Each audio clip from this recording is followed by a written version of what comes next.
Mesdames, Messieurs, bienvenue à cette première de Sous la loupe, un magazine web TV tout public créant du lien entre citoyens par la découverte de leur environnement. Nous y parlerons entre autres culture, tourisme et patrimoine, artisanat, environnement, folklore, sport, personnalité, commerce de proximité, milieu associatif, bref, de tout ce qui peut ou qui doit vous intéresser. Avec la crise sanitaire que nous vivons et l'espoir d'une vaccination rapide, nous nous sommes posé la question, est-ce que les marches folkloriques de l'Entre-Sambre-et-Meuse auront lieu cette année? Je vous propose qu'on retrouve notre journaliste de terrain, Eddy Piron, et ses invités. Et oui, Cassandra, c'est la question que tout le monde se pose ici dans l'Entre-Sambre-et-Meuse. Nous sommes d'ailleurs en face de l'église Saint-Michel de Gerpine, notamment où a lieu chaque année la Sainte-Rolande. Alors, au cours d'un récent conseil communal, on a abordé la problématique de l'organisation de la marche Sainte-Rolande. Alors, qu'est-ce qui va se passer? Pour en savoir un petit peu plus, nous avons monsieur Julien Herman, qui est échevin du folklore. Bonjour, monsieur l'échevin. Bonjour. Alors, très concrètement, est-ce qu'on parle d'une marche Sainte-Rolande? Est-ce qu'il y aura pas? Il y a de relatives bonnes nouvelles en matière de confinement, de déconfinement. Où en est-on? Alors, pour le moment, on avance toujours au niveau du protocole. Donc, le but, c'est, pour répondre à votre question, va-t-il y avoir une marche ou pas? Ça, on ne sait pas. C'est justement le but du protocole, c'est de se dire, bon, on met toutes les chances de notre côté, on prépare quelque chose, on prépare le protocole le plus optimiste possible pour justement, en cas de déconfinement presque total, pouvoir lancer une marche même dans les derniers jours. On avait dit que vous étiez en contact avec notamment Yves Copiters, épidémiologiste qu'on voit régulièrement à la télévision. Qu'en est-il exactement? Vous êtes en contact avec les autorités fédérales pour avoir des infos? Alors, au niveau de M. Copiters, oui, donc voilà, on avait d'abord fait une première réunion avec tous les bourgmestres qui sont concernés par la Sainte-Rolande, donc bourgmestre de Walcourt, bourgmestre de Florène et de Mettey, pour les trois compagnies qui viennent donc dans Gerpine le lundi de Pentecôte. Et ensuite, on s'était mis d'accord sur le fait de trouver un épidémiologiste qui pourrait nous aider justement à travailler ce protocole. Donc nous avons contacté Yves Copiters qui a bien voulu regarder avec nous au niveau du protocole, donc analyser ce qui avait été proposé. Donc il a répondu à toutes nos questions, nous donnant quelques pistes à explorer un peu plus en profondeur. Mais voilà, il en sortait en disant qu'il fallait effectivement travailler ce protocole pour pouvoir le lancer en cas de déconfinement, comme je l'ai dit juste avant. Au niveau du fédéral, nous n'avons pas de contact direct. On se base surtout sur les règles qu'ils sortent, parce que je ne sais pas si on aurait un poids quelconque au niveau du folklore pour en discuter directement avec le fédéral. Alors quelques-unes de ces pistes par exemple? Quelques-unes de ces pistes au niveau du protocole. À quel niveau? Au niveau de l'organisation, au niveau de la foule par exemple. On sait qu'il va falloir si jamais vous organisez un ersatz, je dirais, de marche folklorique, la foule viendra quand même. On ne pourra pas empêcher les gens de venir voir. Comment vous feriez pour canaliser d'une part les marcheurs et canaliser éventuellement la foule? Alors c'est justement le nerf de la guerre. Donc dans le protocole, on a divisé le protocole en trois parties. Donc en gestion de foule, gestion des marcheurs et gestion des pèlerins. Donc au niveau des marcheurs, La difficulté, c'est de pousser les marcheurs à rester en bulle. Donc l'idée de la bulle de 10 ou la bulle de 15, peu importe, ce sera vraiment en fonction des directives du fédéral à ce moment-là. Donc c'est de dire que voilà, chaque marcheur reste dans sa bulle, côtoie les mêmes marcheurs pendant l'événement, et alors s'ils sont amenés à se croiser ou à discuter avec un autre marcheur, hop, on remet le masque à ce moment-là. Mais si on boit un verre avec un membre de sa bulle et non pas avec un membre d'une autre bulle. Donc ça c'est au niveau de la gestion des marcheurs.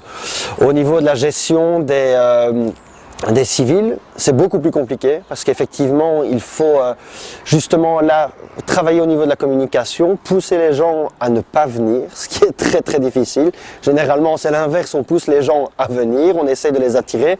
Ici il faut essayer de les dissuader, leur dire ben voilà, cette année-ci est une année particulière, il n'y aura pas de grandes fêtes, il n'y aura pas de grands rassemblements, donc ne venez pas. Et restez chez vous ou alors restez sur le pas de votre porte et venez voir. Mais on n'est pas dupe, on sait comment ça va. Je suis marcheur, je suis très attaché à mon folklore, tout comme toute ma famille. Et je sais que par exemple ma maman, ma compagne, etc. viendront voir cette marche. Donc le but c'est de leur dire, ok, si vous êtes là, soyez vigilants, respectez les gestes barrières, les règles barrières, pardon, et gardez bien vos distances. Voilà, ça c'est au niveau de la foule. Après, il y a d'autres points, comme par exemple, on aurait certainement une fermeture de débit de boissons à une certaine heure pour empêcher les gens de rester et de faire la fête. Voilà, ça ce sont quelques petites règles comme ça qui sont discutées pour le moment justement pour pousser les gens à ne pas venir. Alors je vous comprends bien, mais on sait qu'une marche folklorique c'est d'abord une escorte armée, c'est une procession. Est-ce qu'on ne pourrait pas uniquement se contenter cette année uniquement de la procession en évitant les marcheurs? Si, bien sûr.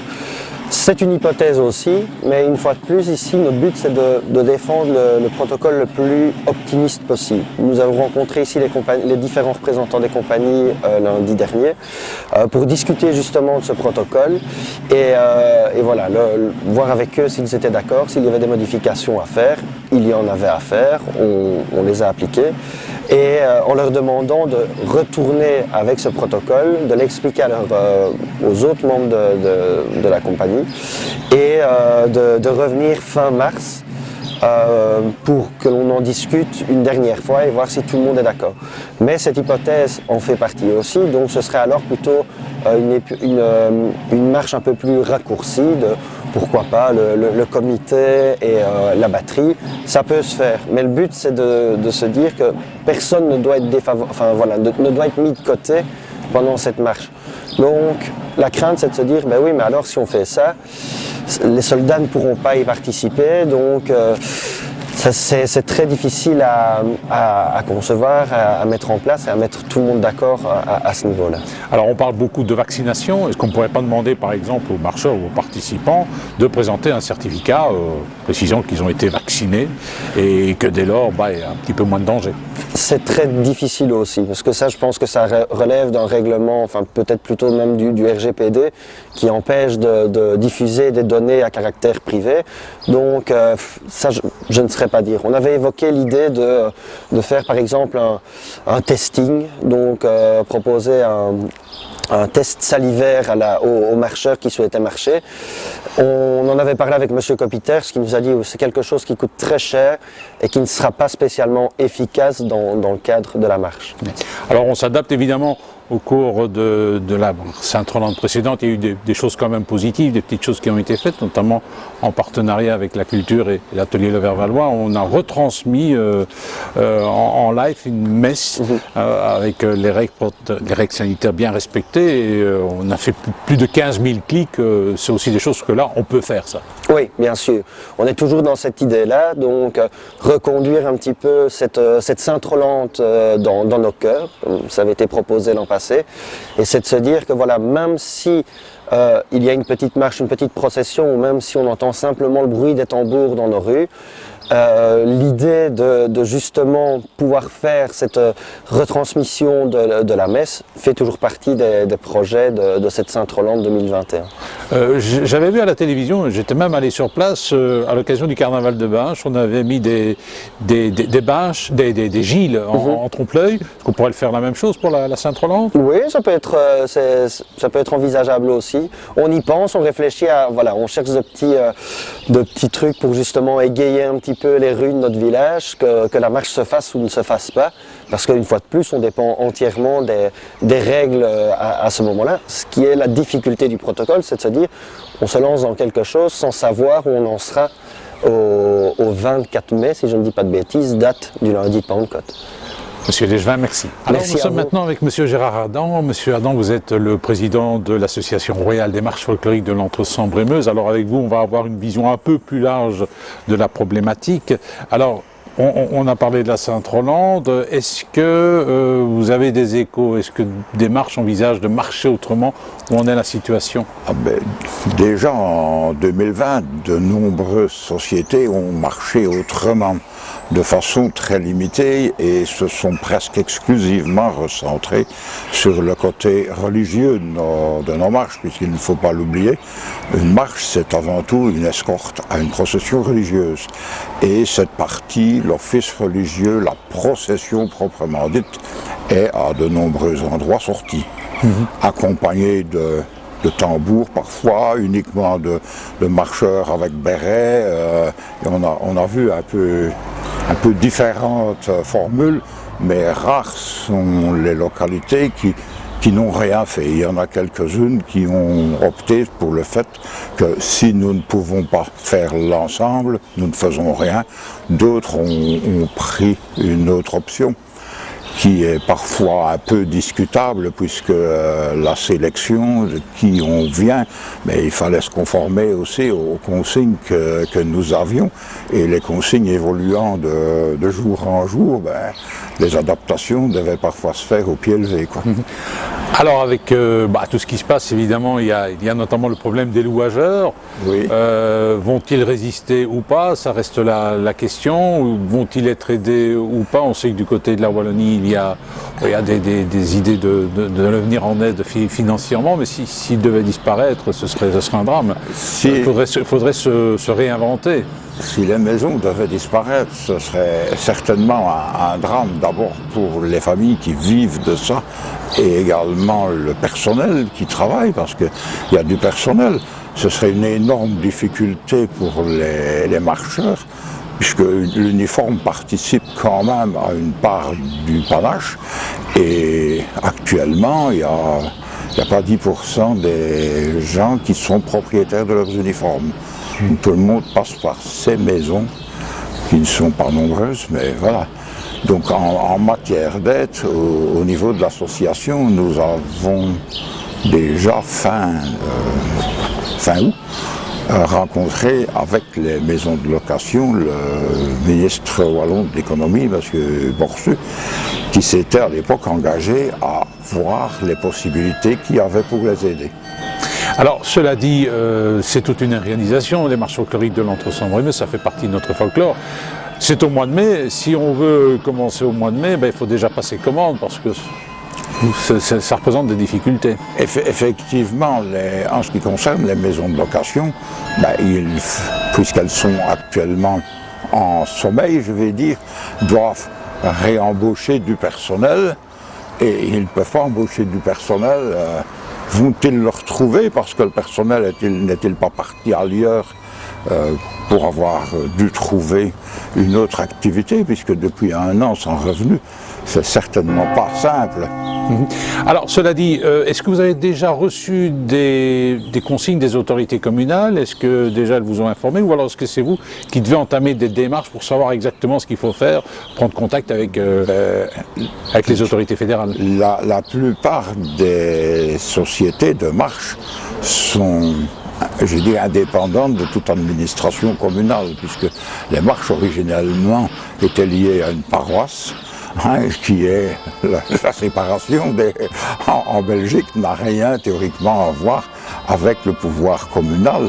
Donc c'est une démarche personnelle au départ, chacun demandant à son bourgmestre l'autorisation de défiler sur la voie publique. Alors cette année, comment vous les voyez les marches folkloriques? Autrement ou... Certainement différemment, autrement c'était l'an dernier, donc cette année-ci on va essayer de trouver autre chose. Ce sera fort probablement différent.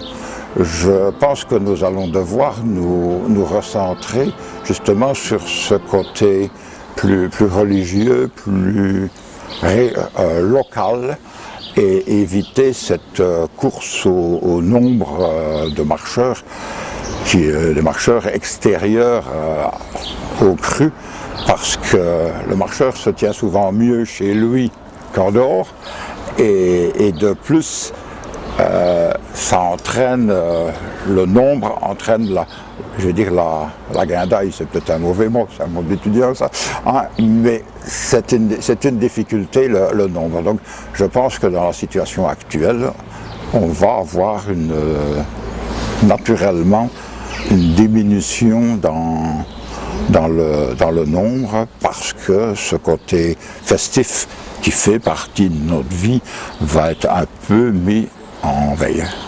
Alors nous recevons maintenant Philippe Marchal, vice-président de la marche Saint-Hubert de Loverval. Philippe Marchal, bonjour.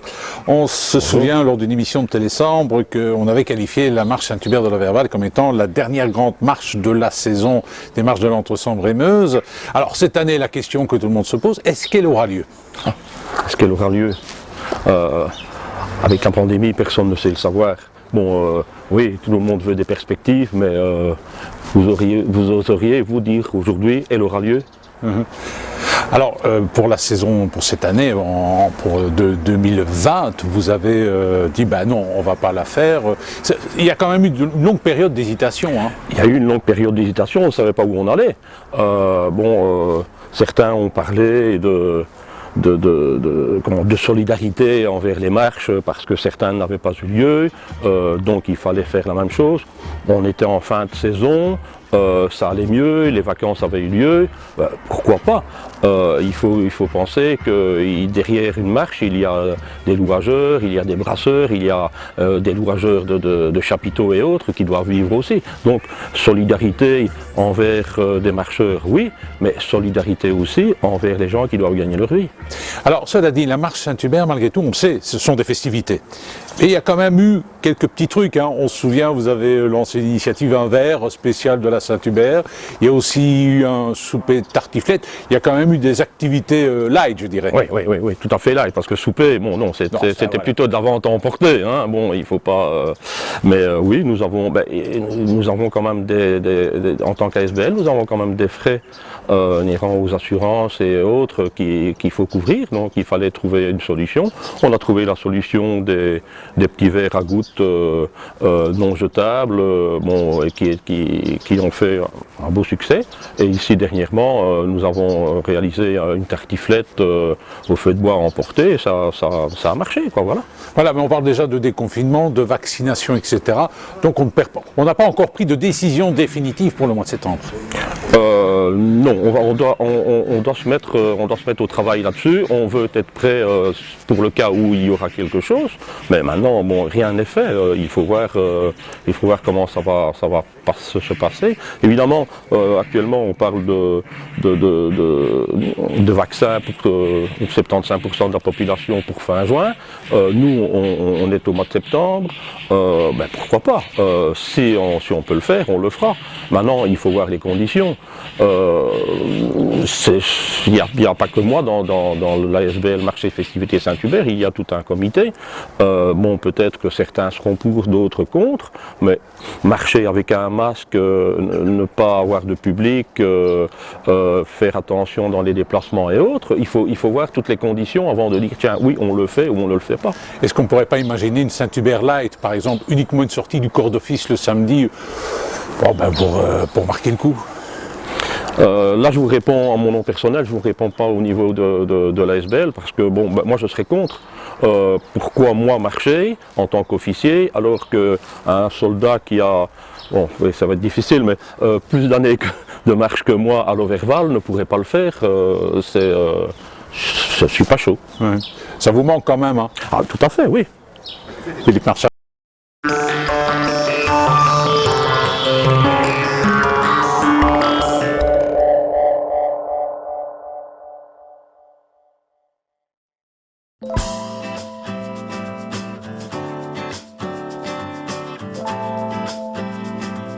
Vous êtes amateur de vin et spiritueux? Rendez-vous sur vinopiero.com. Vino Piero Loverval, c'est la dégustation et vente à domicile ou via Internet de vins, champagne, spiritueux pour les particuliers, l'ORECA et les collectivités. Retrouvez infos et promos régulières sur vinopiero.com, vinopiero.com. Notre savoir-faire se déguste avec sagesse.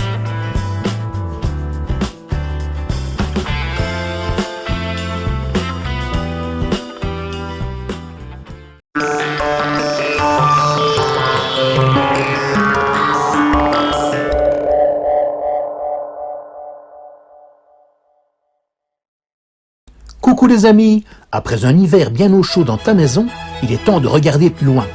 Le printemps est à nos portes, le jardin reprend vie, les oiseaux, insectes, animaux en tout genre et les fleurs sortent le bout de leur nez. Tu as envie de crier, danser et fêter ce renouveau? Si tu as entre 3 et 8 ans, demande vite à tes parents pour rejoindre à Pâques le jardin extraordinaire de l'Atelier Lovervalois pour un éveil musical. On t'attend. Plus d'infos www.atelierlovervalois.org atelierlovervalois.org.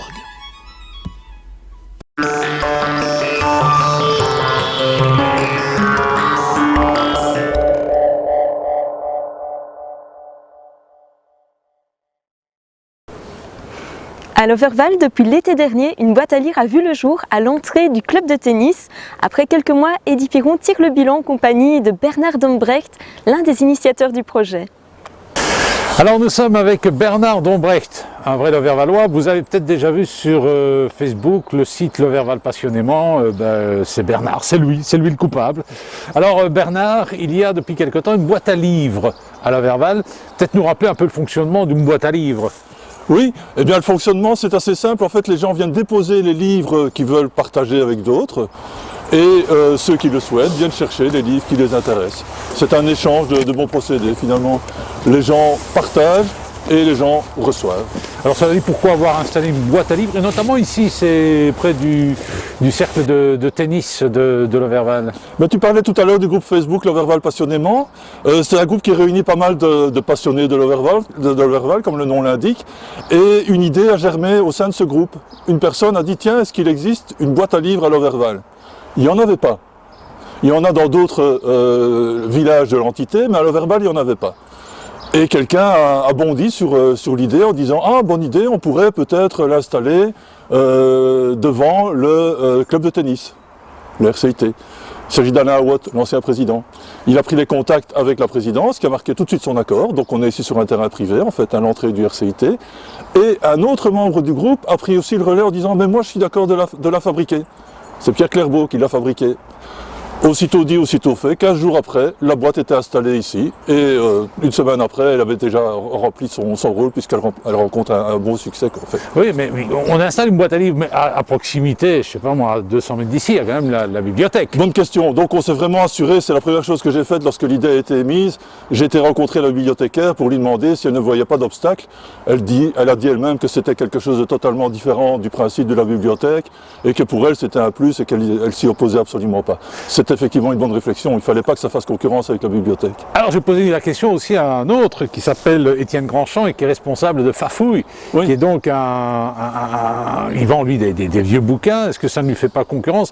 Il m'a parlé de la boîte à livres, il met souvent des bouquins dans les boîtes à livres, parfois il le dit, la qualité des livres, elle n'est pas toujours là. Eh bien, ici, en fait, je passe de temps en temps pour regarder un peu si la qualité est au rendez-vous.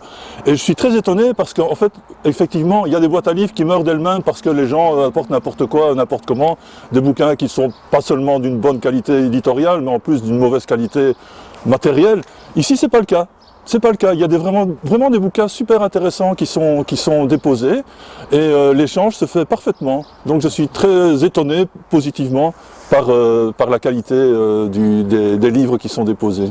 Et puis j'ai eu l'occasion aussi de discuter avec quelqu'un de chez Molière. Je dis, est-ce que ça ne fait pas concurrence non plus aux bibliothèques, aux librairies qui vivent de cela? On pense par exemple à Molière, parce qu'il peut arriver parfois qu'on trouve un bouquin relativement récent. Est-ce qu'il y a une sélection qui est faite? Il n'y a pas de sélection qui est faite, mais comme je dis, de temps en temps, il m'est déjà arrivé de venir et de prendre deux, trois revues ou des bouquins qui ne sont plus du tout dans l'air du temps ou qui sont un peu passées, je dirais, ou qui sont en mauvais état physique. Et donc à ce moment-là, je les retire, je me permets de les retirer. Mais bon, la concurrence, c'est une question, évidemment. Mais, disons qu'on pourrait plus comparer ça à quelqu'un qui prête un livre à quelqu'un d'autre après l'avoir acheté, finalement. Rien n'empêche, finalement, d'offrir ou de prêter des livres dont on dispose. Ici, le prêt se fait sous une forme différente.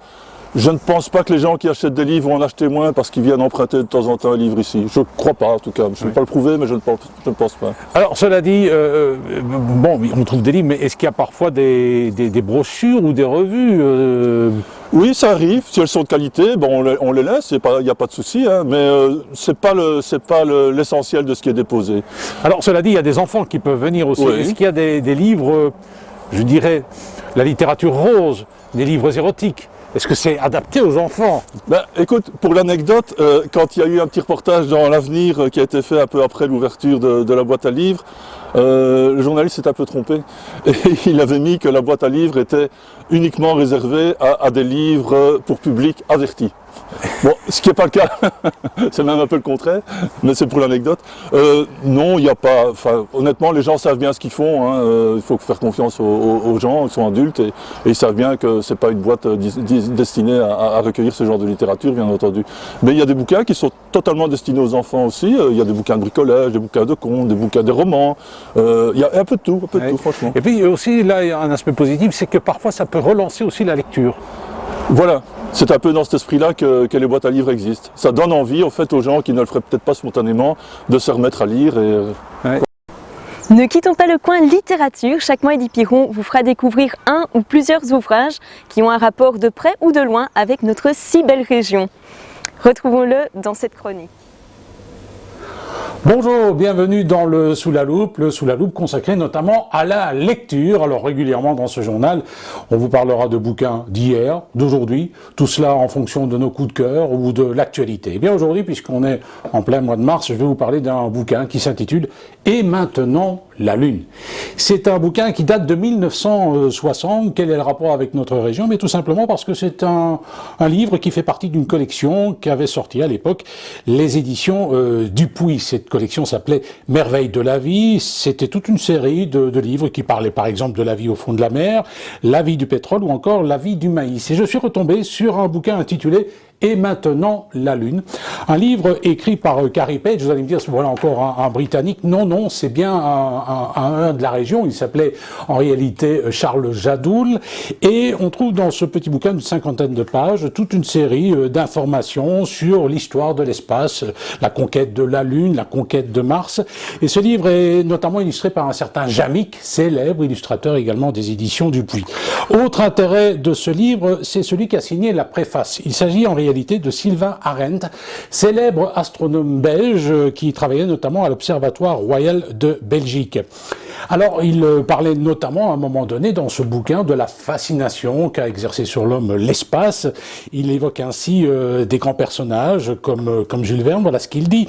Qui n'a pas entendu parler des solutions fantaisistes proposées par l'écrivain grec Lucien de Samosate en 120 avant Jésus-Christ, par l'évêque anglais Francis Godwin en 1638 et par Cyrano de Bergerac qui en particulier inventa 6 moyens de violer l'azur vierge. À côté de ces personnages, on trouve bien sûr Jules Verne ou encore H.G. Wells. Alors donc dans ce livre, on revient, qui est écrit en 1960, c'est-à-dire qu'à ce moment-là, on n'est pas encore allé sur la Lune. On a déjà envoyé Sputnik dans l'espace, mais l'auteur décide de faire un petit peu le point sur la conquête de l'espace et il rappelle que c'est en 1948 qu'est partie la première fusée non habitée. Cette fusée s'appelait en fait Walk Corporal et elle a volé à l'altitude de 408 km, ce qui n'était déjà pas mal à l'époque. En fait, cette fusée était la transformation d'un V2 qui avait été construit par les nazis et on se souvient que le père du V2 c'était un Werner von Braun qui travaillera beaucoup plus tard pour les nazis. Et puis, dans ce livre, ce qui est fort intéressant, c'est que l'auteur imagine un peu comment on pourrait vivre sur la Lune et comment, par exemple, on pourrait respirer. Eh bien, déjà en 1960, on parle de l'utilisation des algues. Voilà ce qu'il écrit. Heureusement, les époux Tamiya, c'est un couple de Japonais, ont trouvé le joint pour pouvoir respirer dans l'espace. Il vous suffit simplement d'emporter des algues. Des algues, quoi? Ces plantes unicellulaires, ces organismes qui comptent parmi les plus simples au nombre des êtres vivants, ces petits machins dont il faut 300 000 exemplaires alignés bout à bout pour obtenir une file longue d'1 mètre. Parfaitement, ces algues, 2,5 kg de ces plantes suffisent à assurer indéfiniment les besoins en oxygène d'un homme adulte. Alors évidemment, dans l'espace, est-ce qu'il y a des habitants ou pas? Eh bien déjà, l'auteur, à l'époque, parle d'éventuels habitants sur la Lune qui s'appelleraient les Sélénites. Ces Sélénites, vivant sous la Lune, seraient les habitants de la planète sœur, mais il se pourrait aussi qu'ils ne soient que des visiteurs de passage qui prendraient la Lune comme base d'opération. Et puis, il parle aussi de l'installation d'une base. Alors, à quoi pourrait ressembler cette base et comment pourrait-on vivre dans cette base? Quelques idées. La base serait air conditionné, chauffée la nuit, réfrigérée le jour, l'énergie lui viendra du soleil. À l'intérieur, l'homme se trouvera presque aussi bien que chez lui sur Terre. Et puis, à un moment donné, l'auteur parle d'autres planètes. Pourquoi ne pas aller à la conquête de Mars? Et déjà, en 1960, on en parle. Et voilà ce que dit Carey Page à propos de la conquête de Mars. Cette conquête sera bien plus passionnante encore que celle de la Lune, l'attrait de la nouveauté mis à part. Si le voyage sera évidemment plus compliqué, les conditions d'existence de l'être humain sur la planète Mars seront de loin plus supportables que celles qu'endurera le lunatique. Malheureusement, le port du scaphandre, il sera malgré tout indispensable. Et puis, on parle aussi dans ce livre des moyens d'aller dans l'espace. Bien sûr, il y a la fusée, mais il y a d'autres moyens qui sont envisagés. On pense par exemple à l'utilisation de l'énergie nucléaire, ou encore, on parle déjà à l'époque des photons. Voilà ce qu'ils disent. Cependant, d'autres chercheurs se penchent sur les photons. Les photons sont d'infimes particules qui composent la lumière. Et oui, la lumière, c'est de la matière. On a calculé que la poussée totale des rayons lumineux qui s'abattent sur le lac de Constance, par exemple, serait suffisante si elle pouvait être concentrée dans une tuyère adéquate pour faire décoller un engin tel qu'un hélicoptère. Donc, on pourrait utiliser les photons pour aller sur la Lune. Alors, ce livre est des plus intéressants. Évidemment, il date de 1960, c'en est que beaucoup plus tard, 10 ans plus tard, qu'on ira sur la Lune. Mais cela dit, je voudrais terminer cette petite chronique en citant notamment Sylvain Arendt, donc astronome à l'Observatoire royal de Belgique, qui disait: l'homme s'est assoiffé d'infini, a conscience de pouvoir élargir son champ d'action et de conquête. Tout d'abord par l'audacieuse prospection de la Lune et des planètes proches. Aucun effort, aucune vicissitude ne le découragera. L'obstination des savants, l'abnégation des pionniers de l'espace, la témérité des voyageurs du temps finiront par vaincre les planètes astronomiques et les milieux les plus hostiles. On était en 1960, je vous rappelle le titre du livre, et maintenant la Lune, paru aux éditions Dupuis en 1960.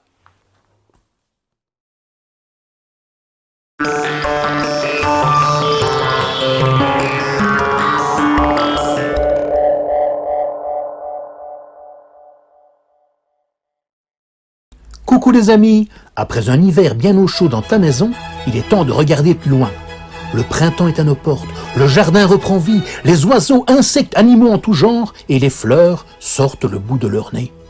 Tu as envie de crier, danser, fêter ce renouveau? Si tu as entre 3 et 8 ans, demande vite à tes parents pour rejoindre à Pâques le jardin extraordinaire de l'Atelier Lauvervallois pour un éveil musical. On t'attend. Plus d'infos www.atelierlauvervallois.org atelierlauvervallois.org.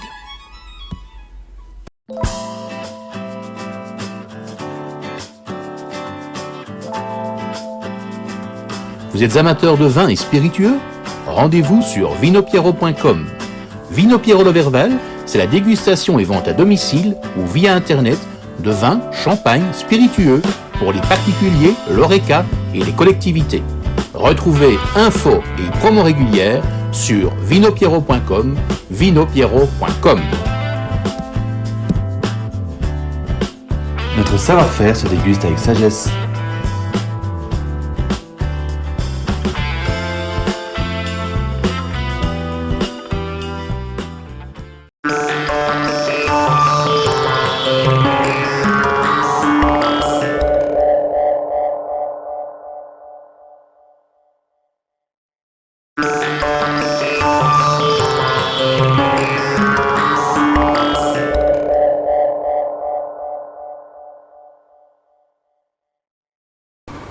Pour terminer ce premier Sous la loupe, nous vous proposons de voir ou de revoir un portrait de Gabriel Beljeune, maître, graveur, peintre, auteur de cartons de tapisserie et de vitraux belges. Il est né en 1935 à Gerpine. Il a reçu de nombreux prix nationaux et internationaux. Il a même représenté la Belgique, c'était en 1989 lors de la Biennale de Sao Paulo. Aujourd'hui à la retraite de l'enseignement, il continue quand même ses activités et la promotion d'autres artistes en étant la cheville ouvrière des éditions Tandem. Nous l'avons rencontré il y a quelques années en compagnie de Michel Robert, alors échevin de la culture de la commune de Gerpine. On se retrouve dans une toute petite dizaine de minutes.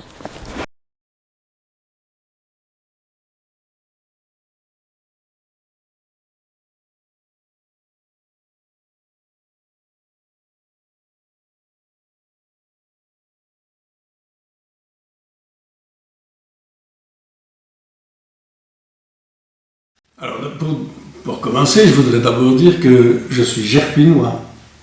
Bon, école primaire à Imier chez mon père, adolescence très chaotique, difficile, et puis finalement je me retrouve à faire des études dites artistiques, mais avec une chance extraordinaire, c'est que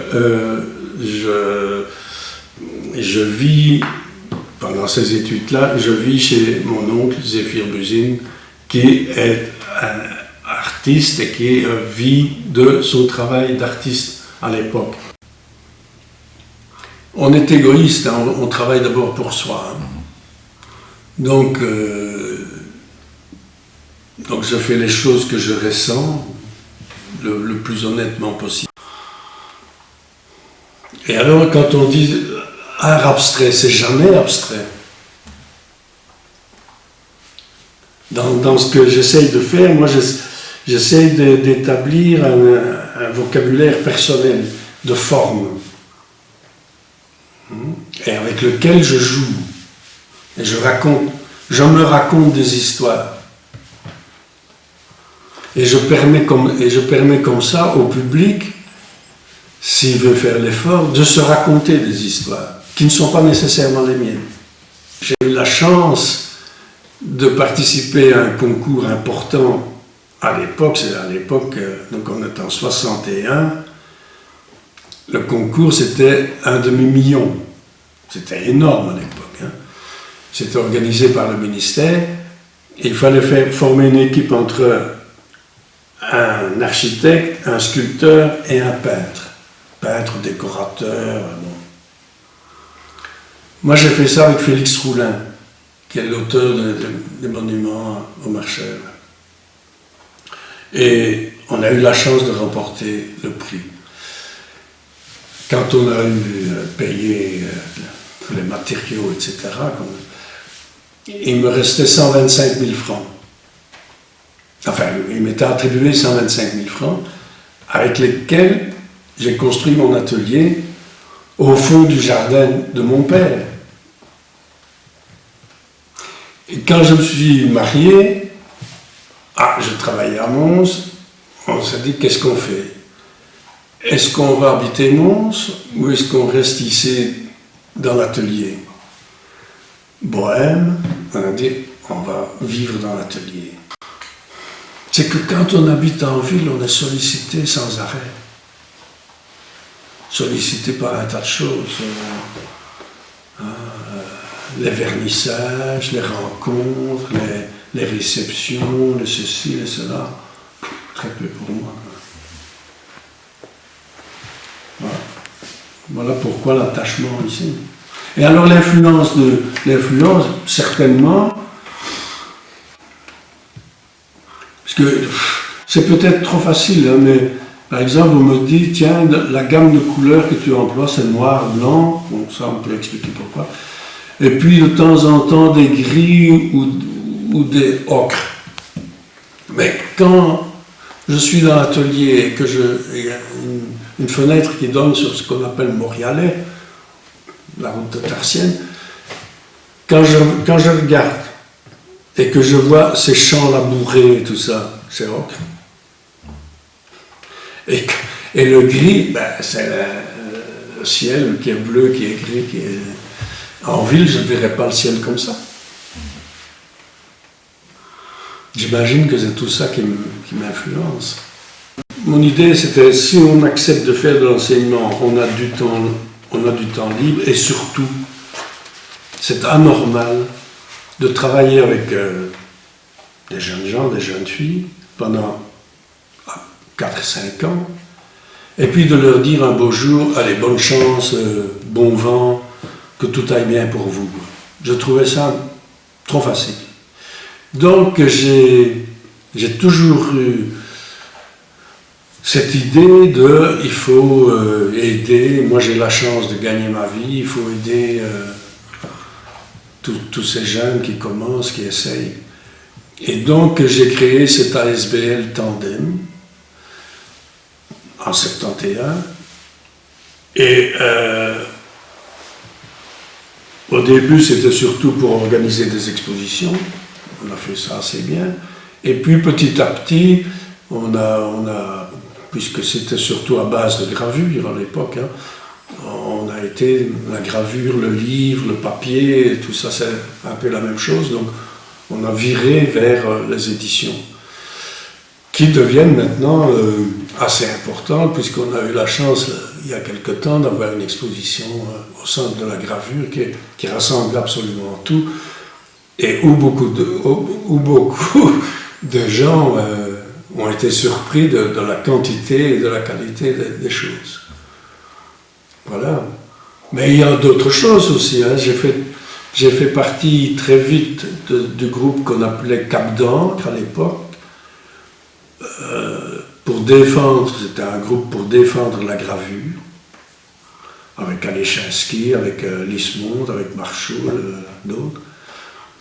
Et puis j'ai aussi initié le musée du petit format à Viroinval.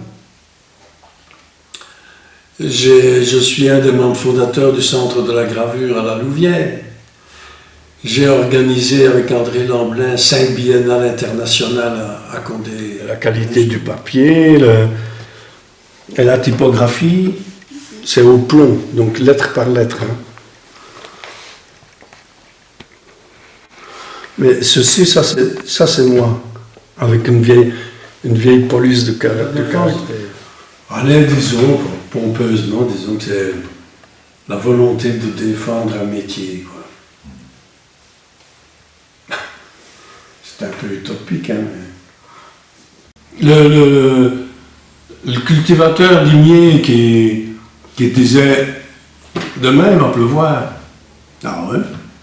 Ah ouais, parce que les hirondelles ceci, ou parce que les nuages cela, ça fait partie de la culture. Il savait réparer sa voiture, il savait maçonner, il savait faire le plombier zingueur, il savait faire le menuisier, il faisait son jardin impeccablement. C'est un homme cultivé.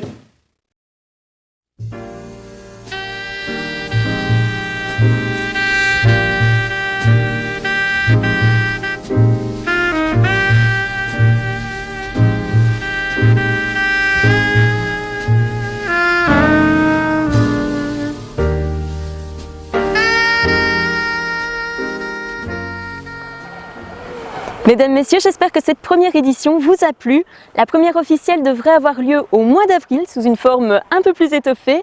D'ici là, n'hésitez pas à nous remettre vos commentaires et à nous aiguiller sur des sujets qui vous tiennent à cœur via l'adresse mail suivante souslaloope.esm@gmail.com souslaloope.esm@gmail.com, mais aussi à nous partager à vos amis, à vos connaissances. Et en attendant de vous retrouver, prenez soin de vous et de vos proches. À bien vite.